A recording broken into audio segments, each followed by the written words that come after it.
Paano nga ba palitan ng ringtone ang ating messenger? So, ganito po yan kaibigan. So, bago tayo magpapatuloy, maaari mo ba akong ipalo? So, ituturo ko po sa inyo kaibigan kung paano palitan ang ringtone ng ating messenger. So, paano nga ba ito gawin? So, ituturo ko step by step. So, babalik tayo. I-open mo lang ang iyong messenger.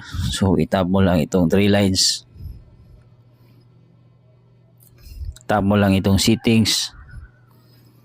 Then, tap mo itong notification and sounds. So, una mong puntahan kaibigan ay itong hanapin mo lang itong ringtone messenger. So, ito po yun. Yan. Yan.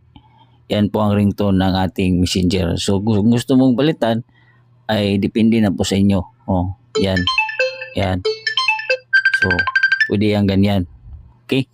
So, pagdating naman sa gusto natin palitan ng nais natin na mga kanta na nanggaling doon sa ating mga hindi na-download, ay piliin mo lang itong, hanapin mo dito ang, saan ba yun? Customize notification ito. So, itap mo yan. So, piliin mo lang itong ring. Okay?